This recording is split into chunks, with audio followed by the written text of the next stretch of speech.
Hey, faut que je te raconte.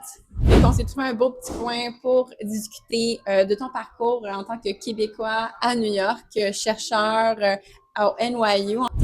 Tu es diplômé de l'UDM, tu as fait ton bac, ta maîtrise, ton doctorat et là, tu es à NYU, tu fais ton postdoc, mais tu as passé quand même plus que 7 ans au IRIC, l'Institut de recherche en immunologie, cancérologie à l'UDM.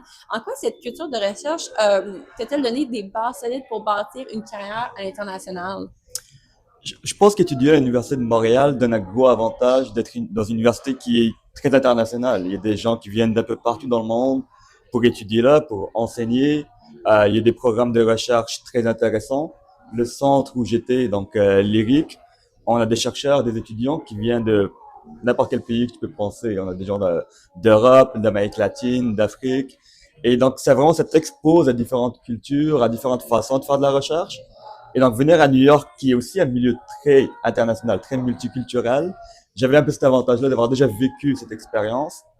Et là, c'est mon tour d'être l'international dans mon centre de recherche. Quand tu étais étudiant au Québec, est-ce que tu t'imaginais un jour faire de la recherche à New York, je veux dire, ou c'était encore loin dans la réalité? T'es étudiant, tu te prépares pour le prochain examen, la prochaine présentation, et éventuellement, t'es comme, je vais graduer bientôt, là, il faut que je trouve quelque chose à faire. Fait que j'ai juste commencé à appliquer à des postes à plusieurs places aux États-Unis. J'ai fait quelques entrevues en Californie aussi. Mais le poste qui m'a été offert ici était vraiment intéressant, surtout pour le type de projet sur lequel j'allais travailler. C'était quelque chose qui m'a vraiment intéressé. Et c'est une super opportunité de vivre à New York. C'était là depuis quelques années aussi. Il y a tellement de choses à faire en dehors du travail. Qu'est-ce qui t'a attiré le plus à New York, en fait, la ville, pour appliquer ici? Y a quelque chose que tu avais déjà vu, remarqué, que tu as vraiment apprécié, que tu voudrais me partager? Ouais, en dehors de l'opportunité au travail, donc le poste que j'ai, le côté vivre à New York est vraiment intéressant parce qu'il y a tellement de choses à faire. Peu importe c'est quoi tes intérêts, que ce soit le monde des arts, des sports, le théâtre, il y a toujours quelque chose à faire. C'est dur de s'ennuyer. Oui. Je suis quelqu'un, j'aime beaucoup le sport et il y a tellement d'équipes professionnelles. Il y a du hockey, du basket, il y a du soccer, football américain. Il y a toujours un match à aller voir à New York. Qu'est-ce qui t'a le plus surpris en arrivant dans la culture académique et scientifique américaine? Le premier truc que j'ai remarqué, c'est que le niveau de financement de la recherche aux États-Unis comparé au Canada est vraiment différent. J'étais chanceux à Montréal, notre laboratoire était bien financé. On avait du financement fédéral, provincial, donc ça nous permettait de faire la recherche, d'avoir le matériel qu'on avait besoin. Mais ici à New York, c'était vraiment à notre niveau et j'ai rapidement remarqué ça. C'est en train de changer un peu. La dernière année, on voit que le financement de la recherche, c'est plus vraiment une priorité présentement. Donc, j'espère que la situation va rester confortable au laboratoire. Mais c'est un truc que, dans le monde de la recherche, on fait toujours attention à ça. C'est quoi le niveau de financement que le laboratoire il a, le centre de recherche? Et c'est un truc qui m'a beaucoup attiré au début. Est-ce que tu dirais que la pression de performance est différente aux États-Unis comparativement au Québec? Pas vraiment. Dans le monde de la recherche, il y a toujours une pression on dit, de publier. Il faut que tu publies pour que tu puisses faire ta recherche. Et donc, cette pression existe toujours. La différence que je remarque ici à New York, c'est par rapport au rythme. C'est quand quelqu'un a besoin d'un résultat ou besoin d'un texte qui soit écrit relativement rapidement, ils en ont besoin genre hier. Là. Ça va vite ici, même comparé au rythme de recherche au Québec.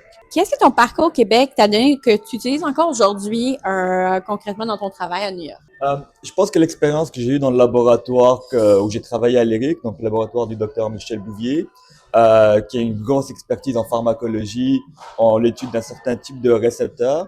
Et le laboratoire où je travaille aujourd'hui, on étudie ce type de récepteurs encore. Et donc j'ai vraiment acquis une expérience à Montréal que j'utilise tous les jours maintenant dans le laboratoire. Et je suis comme un peu l'expert sur le sujet maintenant dans mon labo. Et donc, au début, il y a un peu ce sentiment d'imposteur un peu, de te vu comme un expert quand tu viens de sortir de tes études. Mais rapidement, tu vois que, voilà, je comprends bien le sujet, je m'y connais bien. Tu vois que les gens viennent te voir pour des conseils, pour les aider pour leurs expériences. Donc, ça te donne un peu confiance en toi. Et quand tu parles de ton parcours à tes collègues là, au NYU, comment le Québec est perçu dans le milieu scientifique? Je pense qu'ici, aux États-Unis, puis à New York spécifiquement, les gens voient bien le Québec par rapport au monde de la recherche parce que il y a plusieurs centres de recherche à l'Université de Montréal, à McGill, où il y a de la recherche vraiment intéressante qui a lieu là-bas.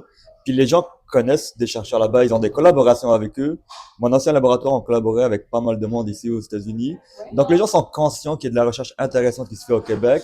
Et les gens au Québec collaborent avec des chercheurs américains, des chercheurs internationaux régulièrement. Donc le Québec dans le monde de la recherche a vraiment une belle place présentement. Quel conseil donnerais-tu à des étudiants en recherche qui aimeraient, dans le fond, explorer d'autres opportunités, développer leur carrière de chercheur à l'étranger, comme tu fais présentement à NYU, à New York? Par rapport à aller à l'étranger ou aller à New York pour les études, un truc qui est important, c'est d'avoir un network, d'avoir un réseau de gens avec qui tu peux discuter, avec qui tu peux entrer en contact durant des conférences, durant des meetings scientifiques, d'aller leur parler, de pas être gênés. Ils se sont tous passés par rapport au même parcours que nous. Ils ont tous été des étudiants à un moment donné. Puis ils étaient aussi nerveux d'aller parler au big shot à la conférence. Faut pas être gêné, faut y aller, s'introduire, décrire un peu c'est quoi tes intérêts de recherche. Et si tu t'intéresses à ton sujet de recherche, les gens vont trouver ça intéressant. Si tu es passionné par rapport à ton projet, les gens vont sentir que c'est ton enthousiasme et ils vont être excités par rapport à ça aussi. Donc il faut en profiter. Et oui, aller à l'étranger dans le monde de la recherche, c'est important parce que ça te permet de voir une autre façon de faire de la recherche. Donc, faut pas hésiter, faut y aller pour ça. Quelle sorte de poutine serais-tu et pourquoi? Pour moi, la réponse est facile. J'étais à l'Université de Montréal pendant plusieurs années, genre presque 10 ans. Pour moi, ma poutine préférée, c'est la poulet croustillant de la Maisonnée. Ah oui? Ouais, c'est le coin que tous les étudiants vont après les cours, après le travail. Et leur poutine poulet croustillant est excellente. Moi, je dis merci beaucoup pour avoir organisé cette discussion et pour tous les événements que tu organises, nous connecter, de faire en sorte qu'on puisse aller prendre une poutine, genre, dans un quelque part, pas loin Mais d'ici. on peut aller en prendre une si tu veux. Parce qu'il y en a une place à côté, hein? Ouais, je connais. C'est quoi déjà? C'est pommes frites, ça s'appelle. Ouais. Puis, qu'est-ce que t'en penses? C'est pas le même niveau, hein? Ils ont pas le bon fromage pour la poutine ici. Encore là, ça ne bat pas nos poutines du Québec. Triste. Il faut le fromage squeak squeak. Il Sinon, nous ça marche faut, pas. on a besoin de fromage Quick Squick. Il faudrait qu'on appelle une compagnie de fromage. Je sais pas. La Chaudière. Moi, j'aime bien le fromage de la Chaudière. Oh, et les fromages Guillaume. La fromagerie Guillaume aussi. Ça me manque. Donc, Venez à New York. venez à New York, s'il vous plaît. On a besoin de vous. Et j'invite tous les Québécois à New York, si vous m'entendez présentement. N'hésitez pas à m'écrire. Je suis toujours très ouverte à discuter et à parler avec vous.